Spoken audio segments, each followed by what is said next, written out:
ठीक है जी। साथियों नमस्कार, मेरा नाम है पवन कुमार। आपका स्वागत है हमारे इस कार्यक्रम में। हमारे साथ हरियाणा से प्रवीण कुमार जी जुड़ चुके हैं, जो कि भिवानी जिले में रहते हैं, जो कि हरियाणा का एक डिस्ट्रिक्ट है। उसके साथ हमारे साथ एक पत्रकार साथी हमारे खालिद भाई जुड़ चुके हैं। आप दोनों का स्वागत करते हैं। ठीक है जी। तो प्रवीण भाई, आपसे सब पहले बात की शुरुआत करेंगे, मगर उससे पहले अपने जो सब्सक्राइबर्स हैं उनको ये बात बता दूं कि 2 दिन से सोशल मीडिया प्लेटफ़ॉर्म पर एक तस्वीर चल रही है, जो कि बसपा के प्रदेश कार्यालय के बगल में बसपा सुप्रीमो मायावती का आवास है। वहाँ से एक फ़ोटो आई है। अभी हमारे साथ बात करने के लिए हरियाणा से जुड़ चुके हैं प्रवीण कुमार जी, उनसे बात करेंगे इन लोग के बारे में और जो फ़ोटो हुआ है, वायरल हो रहा है, उस विषय में भी आपको बताएँगे। मगर अगर आपने हमारे चैनल को सब्सक्राइब नहीं किया है तो सब्सक्राइब भी कर लीजिए और बात होगी 2024 में अक्टूबर में होने वाले हरियाणा विधानसभा चुनाव के बारे में कि बसपा से इन लोग गठबंधन क्यों करना चाह रही है। प्रवीण भाई, बसपा का स्टैंड दिख रहा है लगातार कि इन लोग के साथ शायद गठबंधन कर सकती है। इन लोग के बारे में थोड़ा-सा आप बताएँगे?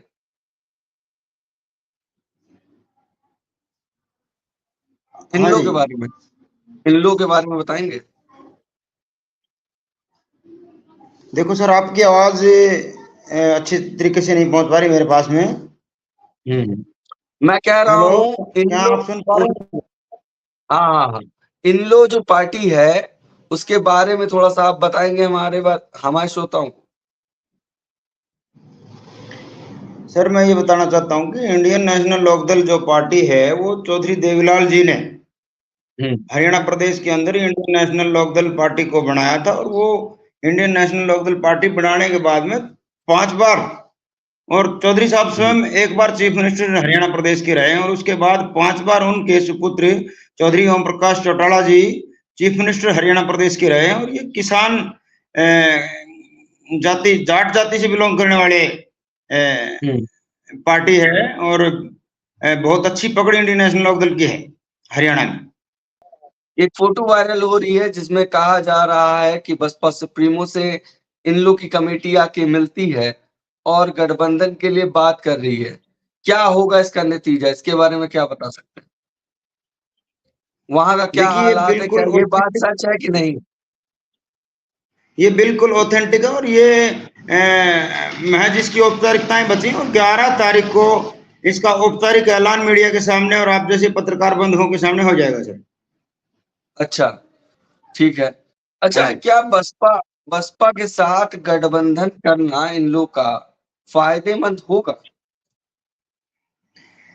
देखिए सर, ऐसा है हरियाणा प्रदेश के अंदर 2014 के बाद हुँ, जो परिस्थितियां घटी जिसमें विशेषकर हम किसान आंदोलन को लेते हैं, हरियाणा में इंडियन नेशनल लोकदल पार्टी और उसके कार्यकर्ता खास तौर पर लीड करते रहे इस आंदोलन को। उससे पहले उनके ऊपर तमाम तरीके के जैसे कांग्रेस का राज हरियाणा प्रदेश के अंदर 2005 से लेकर के 2014 के आसपास तक रहा था। उस हुँ, समय भी जब चाहे वो जाट रिजर्वेशन की बात हो, इंडियन नेशनल लोकदल के कार्यकर्ताओं के ऊपर ये आरोप लगता रहता था कि हरियाणा प्रदेश में ये लोग जो है ना अराजकता फैला रहे हैं, जबकि वो किसान की और जाट रिजर्वेशन की मांग करते चले आए काफी लंबे समय से। और हरियाणा प्रदेश के अंदर इंडियन नेशनल लोकदल ने पुरजोर तरीके से सिर्फ इंडियन नेशनल लोकदल और बीएसपी हरियाणा प्रदेश में 2016 के जो जाट रिजर्वेशन का आंदोलन था उसमें खड़े होकर के समर्थन करने का काम इंडियन नेशनल लोकदल और बहुजन समाज पार्टी दोनों ने किया था। माननीय बहन जी ने ट्वीट भी किया था और मीडिया में भी आई थी ये कहने के लिए कि इनकी ये मांग जो है वो न्यायोचित है। हुँ। तो सामाजिक रूप से पृष्ठभूमि तो और साथ ही साथ मैं आपको एक बात और बता देना चाहता हूं सर कि 1996 में इंडियन नेशनल लोकदल और बहुजन समाज पार्टी का गठबंधन हुआ था, हुँ। जिसमें हमने एक सीट हमने और 9 सीटें इंडियन नेशनल 1996 नहीं, 1998 का शायद ये मामला है। हाँ, शायद 98 का होगा। उसमें 98 हम का एक मामला है, जिसमें बसपा ने 3 प्रत्याशी उतारे थे, 1 जिताया था। जिताया था सर। जी। अच्छा, जी। खालिद भाई, बसपा का जब गठबंधन होगा इन लोगों के साथ, तो कहीं ये तीसरे मोर्चे की शुरुआत नहीं देख सकते हैं? जिस तरीके से भाजपा, कांग्रेस एक एनडीए, एक इंडिया अलायंस बनाती है और बसपा ने जो शुरुआत की है, ये कहीं महँगा ना पड़ जाए बाकी पार्टियों को? कैसे देखते हैं?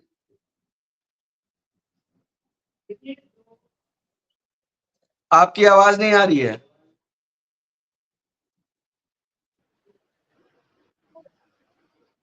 वाईफ़ाई देखिए कनेक्ट है कि नहीं, चेक कर लीजिए। आप जब तक कि हम सवाल ले लेते हैं प्रवीण भाई से। प्रवीण भाई, आज सुनने में आया है हरियाणा में की जो कमेटी है, जो बसपा की टीम है, वो जिलाधिकारी के पास गई है एक लेटर लेके, जो तमिलनाडु में जो मामला हुआ उसको लेकर। हाँ जी। कितने लोग गए हैं? क्या है? क्या डिमांड रखी है? कुछ बता पाएँगे? देखिए, हरियाणा प्रदेश में सभी जिलों में 22 के 22 जिलों में आज ज्ञापन सौंपने का काम किया गया है। और साथ ही साथ जो पूरे देश भर में जिस प्रकार से गुंडाराज कायम कर रखा है भारतीय जनता पार्टी ने, उस गुंडाराज के खिलाफ आज बहुजन समाज पार्टी का बड़ा तगड़ा प्रोटेस्ट हरियाणा प्रदेश के अंदर भी और पूरे देश भर में है। हुँ। अच्छा, एक बात बताइए, आप एनडीए को कह रहे हैं, वहीं इंडिया अलायंस में अगर बात कर लें मल्लिकार्जुन खड़गे की, तो उन्होंने भी इस मामले पे कोई ट्वीट भी नहीं किया, ना सोशल मीडिया प्लेटफ़ॉर्म पे कुछ बोला, ना किसी चैनल पे बोला, और लगातार चुनाव के बीच ये दलित समुदाय के वोट के लिए कह रहे थे कि हम भारत का संविधान मानते हैं, समानता की बात करते हैं। इसको कैसे देखते हैं? देखिए सर, ऐसा है, हरियाणा प्रदेश की राजनीति की अगर हम चर्चा करें, हरियाणा प्रदेश की एक बहुत बड़ी लीडर चौधरी बंशीलाल जी हरियाणा प्रदेश के चीफ मिनिस्टर रहे हैं।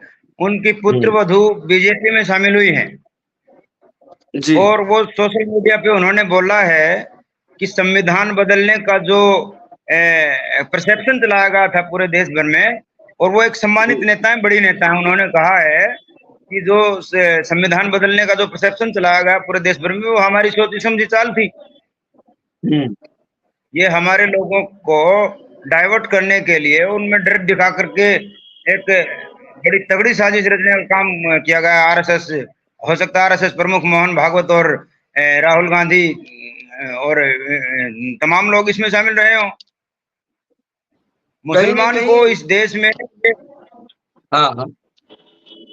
मुसलमान को इस देश में ये कह करके वोट डरा करके वोट लिया जा रहा है कि हिंदू राष्ट्र बना दिया जाएगा।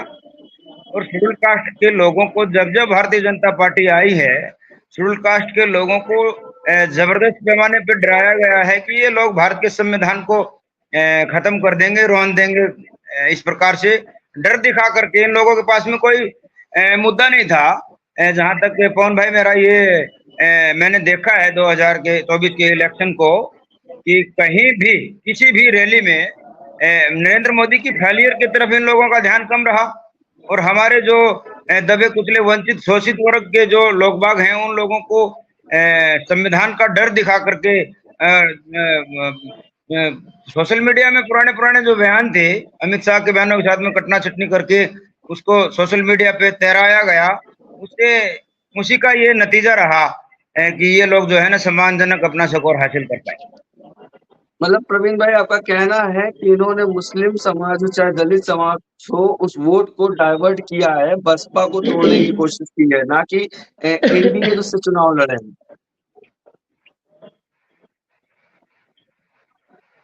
प्रवीण हेलो, जी, आपकी आवाज नहीं आ रही सर। प्रवीण जी, आप ये कहना चाह रहे हैं कि कहीं ना कहीं इंडिया अलायंस ने जो चुनाव लड़ा है, वो बसपा का वोट काटने के लिए लड़ी है और मुस्लिम वोट को डाइवर्ट करने के लिए लड़ी है। देखिए सर, ऐसा है, बहुजन समाज पार्टी एक बहुत बड़ा संगठन इस देश में है जी। और वो वैचारिक संगठन है। इन लोगों को खास करके भारतीय जनता पार्टी और कांग्रेस पार्टी दोनों को मान्यवर साहब कांशीराम जी के समय में, और हमारे जो बहुजन समाज पार्टी के जो तमाम लोग हैं, उन लोगों को अच्छी तरह से पता है कि गंगाधर ही शक्तिमान है। अभी सीरियल चला पीछे, जब हम बच्चे हुआ करते थे, वो गोल गोल घूमने वाले तो शक्तिमान थे और चश्मा वाले गांधी गंगाधर जी। अच्छा, मेरा एक सवाल यहाँ पे दोनों मैं जो है प्रवीण भाई, पवन जी, मैं आपको रोकना चाहूंगा अगर मेरी आवाज आ रही हो। मेरा एक सवाल है, प्रवीण जी से मेरा एक सवाल है। आवाज मिल रही है हमारी? हाँ आ रही है, क्या हो रहा है? प्रवीण जी से मेरा एक सवाल यहाँ पे है कि जिस तरीके से आकाश आनंद की एंट्री हुई, और आकाश आनंद को युवा काफी पसंद करता है वो देश का, ये भी कहा जा रहा था कि आकाश आनंद की एंट्री जो है वो कहीं ना कहीं कांग्रेस और समाजवादी पर भारी पड़ रही है। क्या प्रदीप जी आपको लगता है, प्रवीण जी आपको क्या लगता है कि हरियाणा में अगर आकाश आनंद की एंट्री होती है तो एक बीएसपी की तरफ से एक लहर आ जाएगी? देखिए, ऐसा है, मैं आपके चैनल के माध्यम से बता देना चाहता हूँ कि हरियाणा प्रदेश के अंदर देखिए मेहनत की जरूरत है, और खासकर बड़े पैमाने पर अगर मेहनत की जाए, तो आर्थिक आधार हमारे लोगों का बहुत कमजोर है। पार्टी भी आर्थिक हालात से जूझ रही है।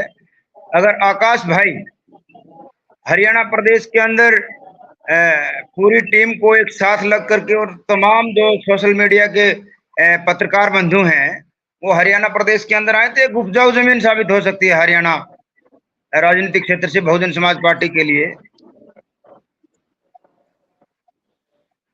और हम बहुत सकारात्मक तरीके से इसको देख रहे हैं कि आने वाले समय में आकाश भाई के साथ कंधे से कंधा मिला करके काम करने के लिए हर नौजवान इच्छुक है। और अब तो समय के साथ साथ जैसे आप देखते हैं हर रोज हमारे समाज सोसाइटी के ऊपर एट्रोसिटी के मामले बढ़ रहे हैं। न तो राहुल गांधी जी बोल रहे हैं कांग्रेस पार्टी, और न ही भारतीय जनता पार्टी।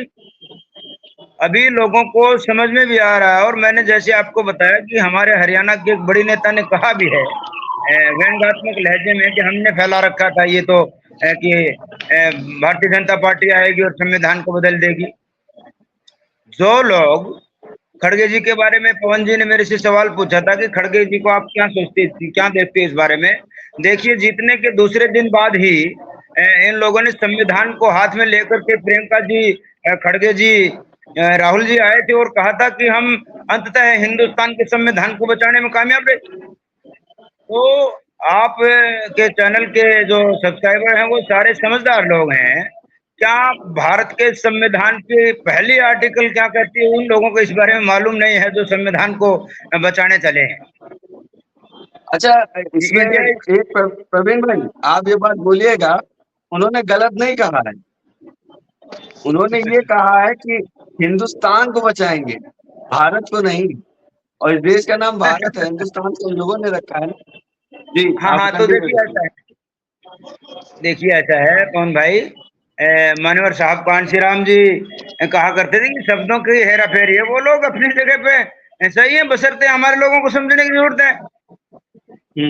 भाई वो जो मुस्लिम बंधु हमारे हैं, जो बड़े पैमाने पर कांग्रेस पार्टी को लेकर के चल रहे, वो उन लोगों को भी इसमें छिपी हुई साजिश को ढूंढ लेना चाहिए कि वो हिंदुस्तान को बचाना चाहते हैं, न कि भारत को। और उन लोगों की ये मंशा भी है। कांग्रेस पार्टी के समय में राजस्थान के अंदर पीछे जो कांग्रेस पार्टी का शासन रहा, उसमें सबसे ज्यादा बीजेपी से भी ज्यादा मैं ये कहूंगा कि उत्पीड़न का काम खासकर मुस्लिम भाइयों का कांग्रेस के समय में रहा।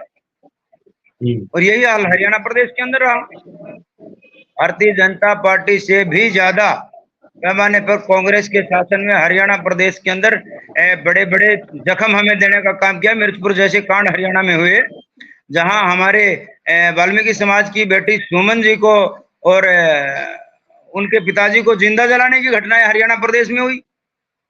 कांग्रेस का शासन था।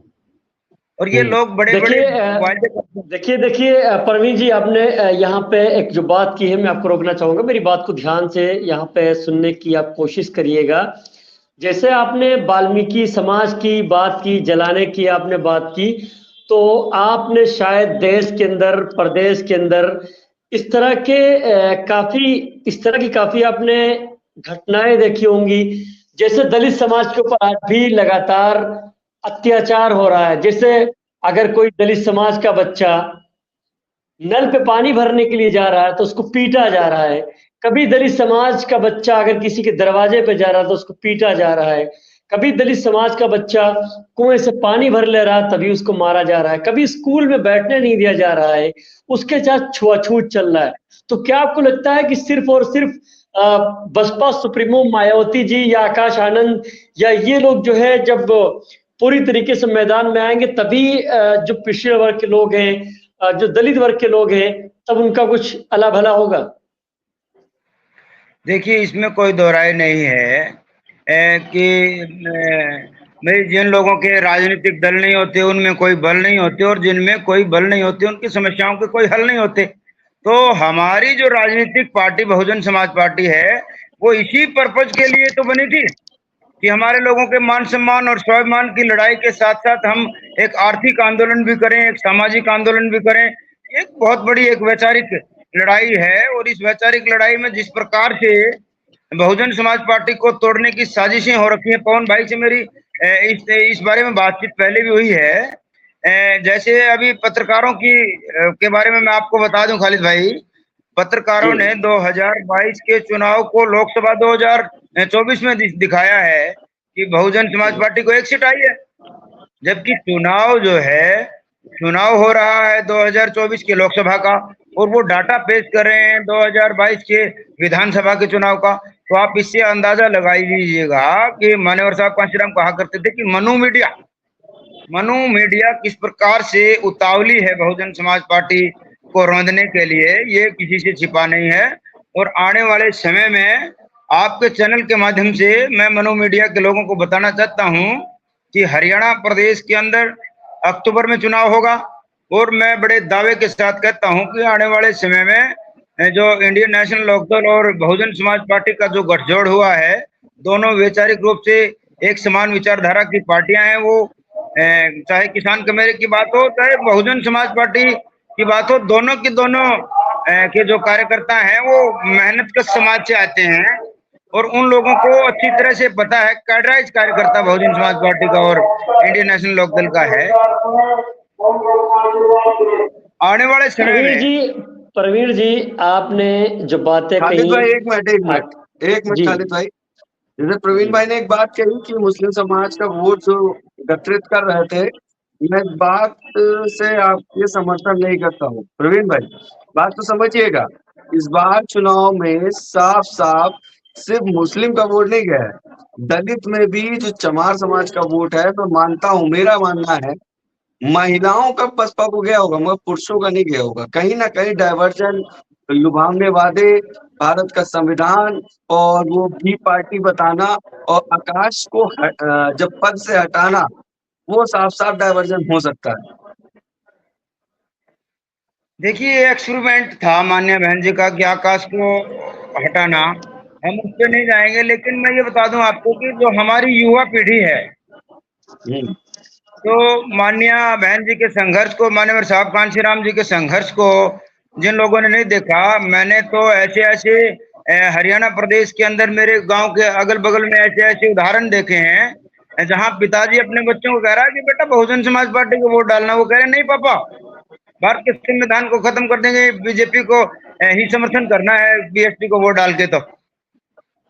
तो ये इस प्रकार का जो माहौल बनाया गया मीडिया में कि माननीय बहन जी गठबंधन नहीं करना चाहती, हम उनको एनडीए में लेकर के आना चाहते हैं, वो नहीं आना चाहती, जबकि धरातल के ऊपर कुछ और था। ये इन लोगों के बड़े साजिश षड्यंत्र थे, और ये उसमें कामयाब रहे। मैं अकेले मुसलमान बंधुओं को नहीं कहता कि वो लोग ही साजिश का शिकार रहे हैं, वो बहुत समय पहले से लेकर के आज तक बहुतायत संख्या में इस साजिश का शिकार रहे हैं। हमारे लोग इस साजिश षड्यंत्र से थोड़े से बाहर निकले, और मुझे बड़ा दुख है। बात चुनाव में अगर प्रवीण भाई हम गलत है तो बताइए, ये जो मामले हुए जो एनडीए अलायंस वर्सेस एनडीए का, इसमें ये जो भारत के संविधान का जो नाम ले लेकर इन्होंने वोट इकट्ठा किया, वो उनको मिला फिलहाल, मगर वो बहरहाल जीत नहीं पाए, ये बात तो सच है। वो जीत नहीं पाए, कहीं ना कहीं बसपा को नेग्लेक्ट करना, इनको चुनाव ना जीतने के बराबर हुआ। मगर इस चीज की भी अभी तक चर्चा बना है कि विपक्ष मजबूत हो गया, विपक्ष हो गया। भाई आप चुनाव लड़ रहे थे जीतने के लिए, ना कि विपक्ष बनाने के लिए। विपक्ष अकेले के लिए भी बना सकते थे। और दूसरी बात जो है, जो वो डायवर्जन आया, वो ये जो बातें हम बोल रहे हैं कि चाहे वो आकाश जी का मामला हो या भारत का संविधान हो, हिंदू खतरे वाला मामला हो, आपके साथ दिक्कतें हो जाएंगी, महंगाई बढ़ रही है, इन बातों का जवाब विपक्ष ने नहीं दिया। बस भारत का संविधान दिखाया और बसपा को इस चीज पे जवाब देने वाला भी कोई नहीं था। हम लोगों ने लगातार कोशिश की, हम लोगों ने बात की। और जब मैं हरियाणा आया था तो आकाश के आने से, जब आकाश आनंद वहां पहुंचे थे तो कितनी चर्चा बन गई थी उस दिन। लोग कितनी संख्या में, खाली तो हम आपको भी बता दें, इतनी संख्या में लोग मौजूद थे और रात हो रही थी मगर आदमी इंतजार कर रहा था। प्रवीण भाई, क्या मैं देखो सही हूँ कि आकाश गलत? जी, नहीं बिल्कुल बिल्कुल, आप बिल्कुल अपनी जगह पे बिल्कुल सही हो। आकाश आनंद जी का हरियाणा प्रदेश, मैंने थोड़ी देर पहले बोला तो था आपको कि हरियाणा प्रदेश के अंदर बहुजन समाज पार्टी के जो कार्यकर्ता हैं वो आर्थिक आधार से मजबूत नहीं है, वो जूझ रहे हैं आर्थिक हालातों से। और अब हमारे पास में इंडियन नेशनल लोकदल और बहुजन समाज पार्टी दोनों के कार्यकर्ता एक मंच पे आकर के मिलकर के काम करेंगे। और आकाश भाई थोड़ी सी मेहनत करेंगे। देखिए राजनीति में जो पॉपुलर चेहरे होते हैं वो आगे आकर के पसीना बहाते हैं, तो हम जैसे कार्यकर्ताओं को भी ऊर्जा मिलती है और वो दुगुने उत्साह और ऊर्जा के साथ में काम करते हैं। आकाश जी के नेतृत्व में काम करने के लिए युवाओं की हरियाणा प्रदेश के अंदर एक लंबी फौज है। अगर वो अ, हरियाणा प्रदेश का सही तरीके से संभालेंगे प्रदेश को, तो मैं समझता हूँ कि आने वाले समय में बहुजन समाज पार्टी का एक अलग स्वरूप हरियाणा प्रदेश के अंदर देखने को आपको मिलेगा पवन भाई। बिल्कुल सही कह रहे हैं खालिद भाई। ये बात वही तो नहीं हो जाएगी, आकाश आनंद का बसपा में दोबारा जिम्मेदारी मिलना पूरे भारत में, और हरियाणा में ये गठबंधन हो जाना, 11 को ये गठबंधन हो सकता है। उससे पहले जो उन्होंने ट्वीट किया वो भी हम आपको बता दें। रामपाल माजरा लिखते हैं कि हम समान विचारधारा के लोगों को मंच पर इकट्ठा कर रहे हैं। प्रदेश के सभी गैर भाजपा एवं गैर कांग्रेस संगठनों, जिसमें राजनीतिक संगठनों के साथ साथ सामाजिक संगठनों से आग्रह है कि वे सभी साथ आए और किसान और कमेरे वर्ग के हितैषी पार्टी को मजबूत करने का काम करें। तो कहीं ऐसा ना हो जाए आकाश का आना और बसपा का गठबंधन होना हरियाणा में, और वो भी इंडियन नेशनल पार्टी से, एक तो करेला ऊपर से नींव चल रहा है। कैसे देखते हैं? देखिए पवन जी, आपने जो बात अभी यहाँ पे कही है, मैं उस पे आपको बताना चाहूंगा। इससे पहले भी आपका एक यहाँ पे सवाल रहा, उसका मैं जवाब दूंगा, तभी आवाज नहीं आ रही थी। पहले तो मैं इस चीज का जवाब आपको देता हूँ। अभी मैं कुछ घंटे पहले मैं फील्ड पे था, तो वहां पे कुछ लोग बात कर रहे थे आपस में, मैं खामोश खड़ा था। ये बात हो रही थी कि अगर बसपा सुप्रीमो मायावती जी ने अगर हरियाणा चुनाव में, या अगर क्या नाम है, बिहार के चुनाव में, गुजरात के चुनाव में, दिल्ली के चुनाव में, या देश में जहां भी चुनाव हो रहे हैं, अगर आकाश आनंद को बड़ी जिम्मेदारी अगर देती हैं, तो ये मान के चलिए कि आकाश आनंद बहुत तेजी से युवाओं की एक पहचान बनते जा रहे हैं, युवाओं की एक आवाज बनते जा रहे हैं। ये भी आपस में लोग बात कर रहे हैं, मैं उसके बारे में बता रहा हूं। जैसे कि आपने भी कहा, आकाश आनंद की अगर एंट्री पूरी तरीके से अगर हरियाणा चुनाव में हो गई, तो ये मान के चलिए कि जैसे भी प्रवीण जी कह रहे थे कि बसपा ने कर दिया है। जो बसपा ने इस जैसे चीज कि को, आपने प्रवीण जी खालिद भाई देखा होगा, जी बसपा ने ये बात प्रूव कर दी है। अभी जो तमिलनाडु में मामला हुआ उसमें साफ साफ आकाश आनंद दिखे, कोई भी पार्टी का अदर पदाधिकारी नहीं दिखा। उसके साथ अशोक सिद्धार्थ दिखे जो कि नॉर्दर्न पूरा संभाल है, वो साउथ का एरिया पूरा अशोक सिद्धार्थ संभाल है, कोई और नेता था ही नहीं। तो यानी पूरी तरीके से बसपा सुप्रीमो मायावती ने आकाश आनंद पे गो ऑन का बटन दबा दिया है। और सुन लीजिए पवन भाई, एक एक बात और छूट गई, आपने नहीं बात मतलब काट मैं दिया आपकी बात हमारी। को बता रहा हूँ। सुनिए, मैं ये कह रहा हूँ पवन भाई कि अभी और भी बीच में जिक्र और तस्करा हो रहा था। एक हमारे साथी भी खड़े हुए थे, उन्होंने टारगेट करते हुए ये बात कही कि अगर उन्होंने कहा कि मिस्टर खालिद, अगर पत्रकार बीएसपी की बात अगर उठाने लगे या दलितों की बात अगर उठाने लगे या बीएसपी की चीजों को अगर पत्रकार खबरों में दिखाने लगे, अगर वो बिके ना, मोदी मीडिया के साथ साथ अगर बिके ना, तो बीएसपी 2027 में यूपी में भी आ जाएगी। और ये भी आप मान के चलिए कि यहां से कांग्रेस का, समाजवादी का बड़ा सफाया भी हो सकता है। ये मैं नहीं कह रहा हूं, ये जनता कह रही है। प्रवीण भाई, हाँ जी, आवाज साफ नहीं आ रही थी। हाँ, मेरा सवाल है कि अगर इस तरीके से पूरे देश में गठबंधन हो जाए, जिनकी वैचारिक सोच बसपा सुप्रीमो से मिल रही है, तो क्या देखते हैं 2027 का चुनाव है, उसके बाद 2029 का जो होना है, कैसा रहेगा? कहीं तीसरा मोर्चा तो नहीं एक बड़ा बन जाएगा? क्योंकि तमाम राज्यों में चुनाव होना है, चाहे दिल्ली ले लीजिए, बिहार ले लीजिए, इन राज्यों में भी चुनाव देखिए होने हैं। कौन भाई, तीसरे मोर्चे की सुगबुगाहट को और संभावनाओं को हम बिल्कुल मानते हैं। जैसे हरियाणा प्रदेश में इंडियन नेशनल लोकदल के साथ में औपचारिक ऐलान बाकी है, उसी प्रकार से पंजाब के अंदर शिरोमणि अकाली दल चुनाव के, लोकसभा के चुनाव के बाद फिर से हमारे साथ आई है। एक उपचुनाव में शिरोमणि अकाली दल ने भी बहुजन समाज पार्टी के कैंडिडेट जलांधर से जो लड़ रहे हैं उसका समर्थन किया है। तो ये एक बड़ी सुगबुगाहट है, एक आहट है कि आने वाले समय में तीसरा मोर्चा भी देखने को मिल सकता है, वो हरियाणा में भी और पूरे देश लेवल पे। अच्छा, ठीक है, ये देख लेते हैं। खालिद भाई, आपका कोई सवाल इस गठबंधन को लेके, जिस तरह से हरियाणा में बन रहा हो? क्योंकि प्रवीण भाई वहां पे लगातार सामाजिक काम करते हैं। मैं पहले एक बार और क्लियर कर दूं, प्रवीण कुमार किसी पार्टी से नहीं, सामाजिक नेतृत्व देखते हैं और बसपा से काफी समय से इंटरेस्ट बनाए हुए हैं और बसपा की नीति को देखते हैं और कांचीराम साहब के आइडियोलॉजी को मानते हैं। क्यों प्रवीण भाई? जी बिल्कुल। हाँ, आप बताइए खालिद भाई। देखिए, मेरा परवीर जी से कोई सवाल नहीं है, काफी सवालों के जवाब उन्होंने खुद दिए हैं आपके। हमने भी 2-3 सवाल किए हैं, इन्होंने बहुत ही बेबाकी से अपने सवालों को रखा है। लेकिन मैं पवन जी, मैं लास्ट में यही कहना चाहूंगा कि अगर बसपा सुप्रीमो पूरी तरीके से अगर आकाश आनंद को मैदान में उतारती हैं या तीसरा मोर्चा अगर बनता है, तो ये जिस तरीके से मैंने ओपिनियन किया है लोगों के पास में जाके, जब मैंने लोगों को देखा है, तो उससे यही लगा है कि पूरी तरीके से अगर बीएसपी ने अपना काम अगर कर दिया, जैसा कि भी प्रवीण जी ने एक बात कही, उनको याद दिलाना चाहूंगा लास्ट में, कि उन्होंने कहा अगर बड़ा नेता अगर हमारा सही से अगर नेतृत्व कर देगा, तो यहाँ पे जो कांग्रेस पार्टी है, अभी और जो पार्टियां हैं, उनका सफाया हो जाएगा। और जो हमारे जैसे, उन्होंने मतलब उन्होंने अपने बारे में कहा प्रवीण जी ने कि हमारे जैसे जो कार्यकर्ता, उनके अंदर एक ऊर्जा आएगी। काफी सवालों का जवाब दिया, बात करके प्रवीण जी से बहुत अच्छा लगा। और भी प्रवीण जी से हम अगले डिस्कशन में बात करेंगे। बाकी जो आपको सवाल करना हो, आप सवाल कर सकते हैं। मैं बता दूं कि बसपा ने धन्यवाद चाहेंगे आपका खालिद भाई। पहले मैं बता दूं इस जी, बात का शुक्रिया। कि बसपा ने तीसरे मोर्चे की शुरुआत का पता नहीं, मगर फिलहाल अलायंस की शुरुआत कर दी है हरियाणा में।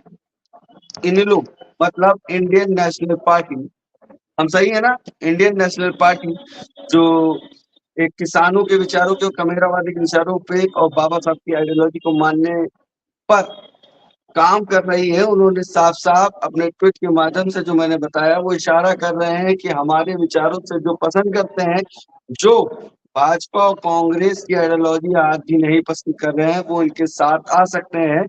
तो आने वाले समय पे ये भी हो सकता है, जिस तरीके से स्वामी प्रसाद मौर्य अपनी पार्टी बना चुके हैं, उनसे भी गठबंधन हो सकता है। वहीं पल्लवी पटेल भी नाराज चली, क्योंकि सपा ने जो किया इस्तेमाल, साफ साफ कह सकते हैं, उस चुनाव में वो भी साथ आ सकती हैं।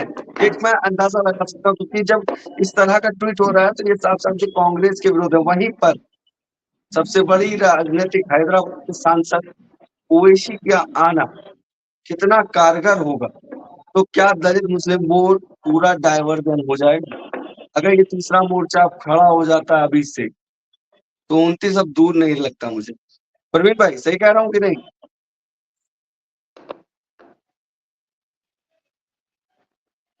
लग रहा है नेटवर्क इशू है। खालिद भाई आप कैसे देखते हैं इस बात को? देखिए, जो आपने ये बात कही कि जिस तरीके से तीसरा मोर्चा अगर बन गया, बनने जा रहा है या बन गया, तो ये मान के चलिए कि अगर तीसरा मोर्चा बनता है तो उसके अंदर स्वामी प्रसाद मौर्य, अनुप्रिया पटेल, असदुद्दीन ओवैसी और ओवैसी को मानने वाले, चाहने वाले मुस्लिम समाज में बहुत लोग हैं। उनकी एक बड़ी बिल्कुल, मैंने संख्या है। पश्चिमी में देखा, तो नो डाउट। जी, जी, तो अगर वो बसपा सुप्रीमो मायावती जी के साथ आती है, मैं आपको एक चीज बता दूं, अगर इन लोगों ने तीसरा मोर्चा बनाया तो बीएसपी से जबरदस्त तरीके से आकाश आनंद आ जाएंगे, ठीक है। एमआईएम से उसके चीफ बैरिस्टर असदुद्दीन ओवैसी आ जाएंगे, और अपना दल जो उनकी पार्टी है, क्या नाम उसका, अनुप्रिया पटेल की जो पार्टी है, उस पार्टी से अनुप्रिया पटेल आ जाएंगी, स्वामी प्रसाद मौर्य आ जाएंगे। तो अगर इस तरीके से अगर तीसरा मोर्चा बनता है तो ये मान के चलिए कहीं ना कहीं इंडिया गठबंधन के लिए ये एक बहुत बड़ी समस्या बनने जा रही है, और 29 में एक बहुत बड़ा खेला भी हो सकता है। ठीक है, ये हमारे साथ साथी थे खालिद भाई जो अपना चैनल चलाते हैं इंडिया टुडे न्यूज, और हमारे साथ प्रवीण जुड़े हुए थे, जो नेटवर्क इशू के चक्कर में जाना पड़ा। बाकी कैसा लगा हमारा वीडियो कमेंट करके जरूर बताइएगा। बाकी अगर सब्सक्राइब नहीं किया तो चैनल को सब्सक्राइब करिएगा।